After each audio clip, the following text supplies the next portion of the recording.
wonderful, and going to be a wonderful application, going to help each and everybody, as rightly told by our previous speaker and chairperson of the CIA Telangana, that we all have to contribute our might to make this planet really beautiful, worth living, not only for us, this generation, but for the future generations also. And in fact, it's in our culture that we have been taking care of, or we have been taught also to take care of the nature, not only the human beings, but all living forms. They all contribute to the making of this planet so beautiful, so different from all the other planets which are devoid of life. Ours is the only planet so far which has got life, and life not only but bountiful life. There is so much of diversity, so many forms of life available on this earth. One wonders how the God has created all these creations. We have been, say, researching on the life and various life forms for more than, if not more, less, 5,000 years. But we could not fathom the entire depth of this biodiversity. Our knowledge is limited to maybe only 10 to 12% of the life forms. Much more is yet to be done.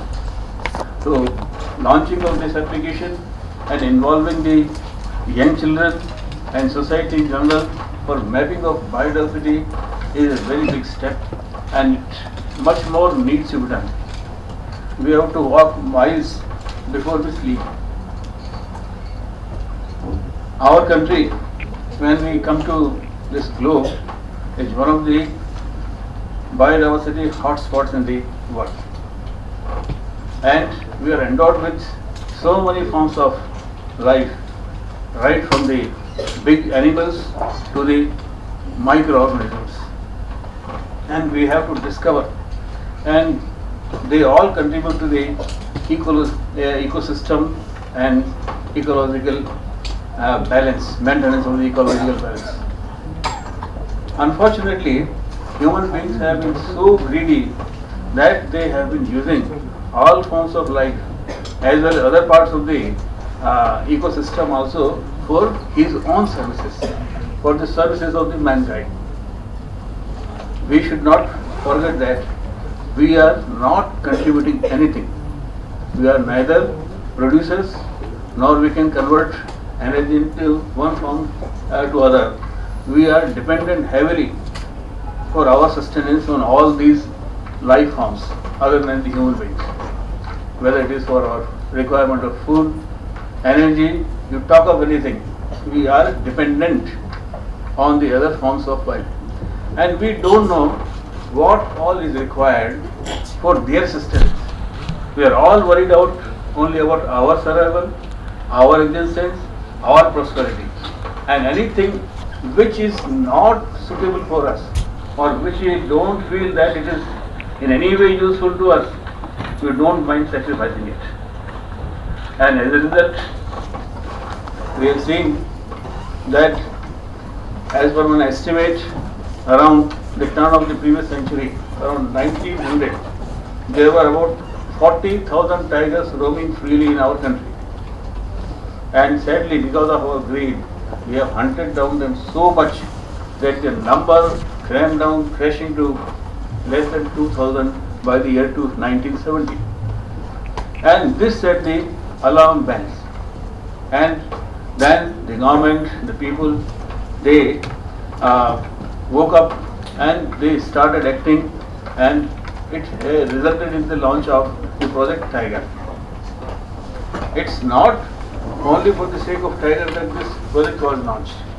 When we talk of conservation of tiger or its increase, we mean that we need to have an habitat which is suitable, which is the need for the sustenance of the tiger.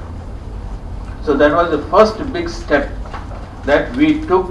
We realized that if we go on losing the biodiversity it was only one mega species, but we don't know how many species we have already lost.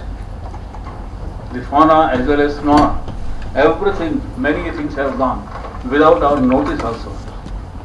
The relationship between the living beings and non-living beings in the ecosystem is so intricate that if you remove one species, it's just like a not only a chain but it's a web. And the relationship was so delicate that if one species disappears, it will affect and it affects many other species, and they also disappear. And this relation, unless we know, we will not bother for each and every form of the life.